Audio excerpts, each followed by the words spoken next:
Hey, this is Darren from Property Prosperity. I thought I'd just dedicate this episode of my Property Prosperity Daily to Andrew Witt, who's amateur programmer, but he's come up with a novel solution trying to work out to solve a problem, basically. So he's actually from Melbourne. He's on my my Facebook group called The Art of Property Investing, and he was trying to work out how long a property had been on the market for, and obviously he had a purpose for it. And so he's having trouble trying to find that information. So he then, rather than just give up, he's decided to create it himself. So he actually created his own little website, which you could actually put your own details in there, or the details of the property. You can go into domain, copy the URL link, paste it into his website, and it'll tell you how long that property's been on the market, which is pretty cool. So, so I thought I'd have a bit of a chat today about. I'm going to put the link to that website down the in the comments button afterwards, so you'll be able to click on it and check it out too. So hopefully you like it. Yeah, I thought I'd just have a bit of a chat about what numbers are important when you're investing in property. So I suppose the answer to that question is sometimes all the numbers, sometimes none of the numbers. It really depends on why you're investing. So like a lot of things, you really have to know why you're doing it before you even start. Because without knowing why you're doing it, then you're not going to really have a strategy in mind and a bit of a plan. And once you've worked out what your plan is, then the numbers have to revolve around that plan, basically. So example-wise, if I'm doing a property development, then I'm really just looking at the deal.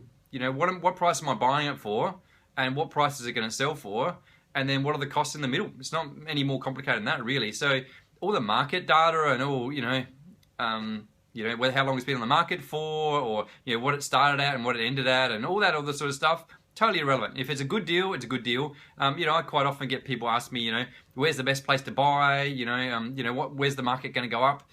For a property developer, you don't care.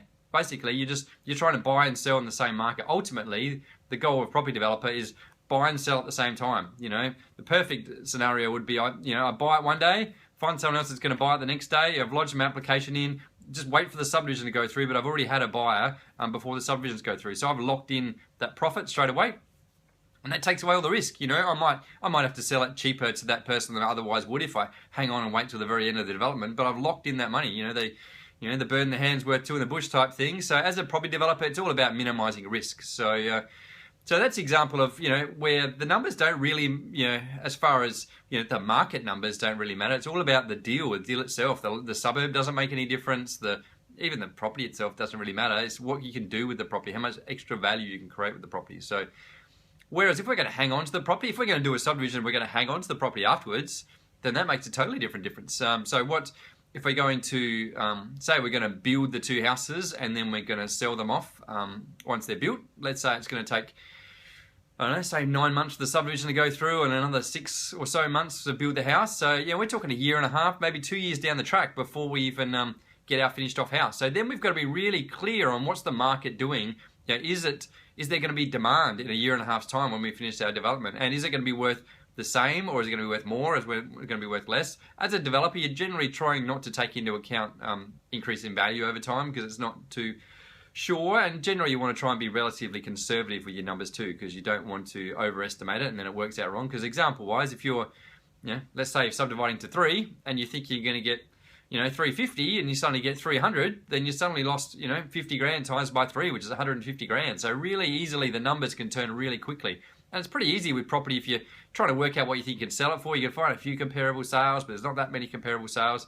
In that example, if you can't really find that many comparable sales and you're a bit of a trailblazer, it's probably not worth a risk, really. You probably want to do what everyone else is doing. And if it's, if you can see you can buy it at a certain price and you can see every day of the week you can sell it at a higher price and there's no risk involved, and if you can find someone to buy it off you straight away, then just do it. You've got no risk then. So then it comes down to trying to work, if we are going to hang on to it though, what's the market doing? And that's going to be things like, basically it's all comes down to economics, so supply and demand. So is there going to be a lot of demand and is there very little supply basically? So if there's lots of demand, not much supply, then you're going to expect that the market's going to go up over time. So the fact that things to work out where there's lots of demand, I suppose that's really, that again comes down to the numbers. They're quite difficult to get, to be honest, and it's harder for you to work out. But how many days things sit on the market, and that's obviously where Andrew's app is trying to tell us. How long things are on the market for, and you can try and get a bit of a judge of what the market's doing.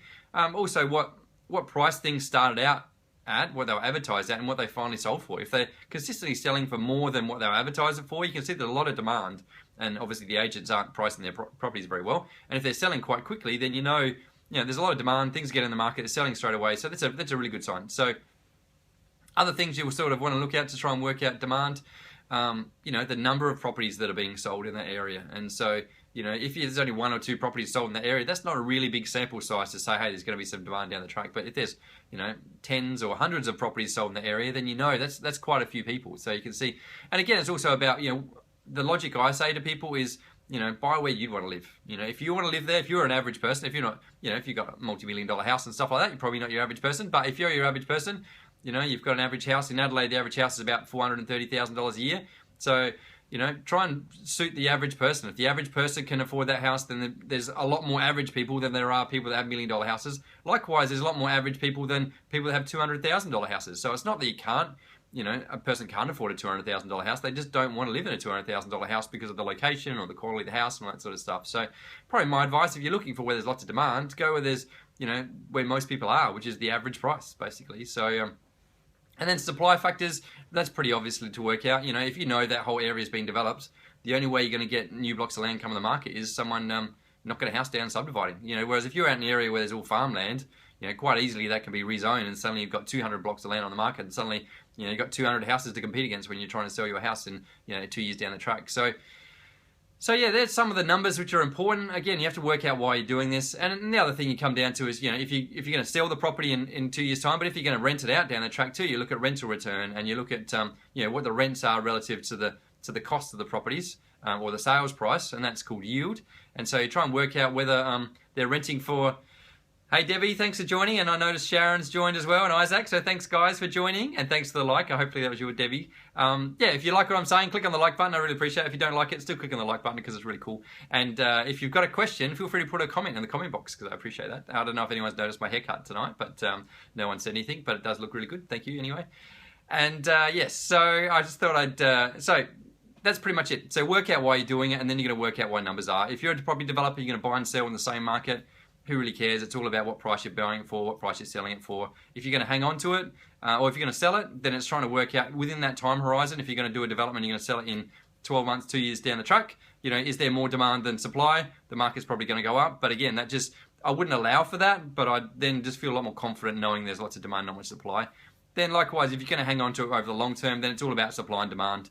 Hopefully if there's lots of demand, not much supply, even in the short term, it's based on people's perceptions. In the long term, it's based on supply and demand. So really, at some point in time, if there's heaps of demand, the price is going to go up, and then you can't go too wrong. So hopefully that's made sense to everyone. And I'll click on I'll put in the comment box Andrew's link to his new little website he's created. Go and check it out and give him some feedback. And I'm sure he'd really appreciate it because he put a lot of work into it. So thanks, guys. Look forward to talking again soon. Bye.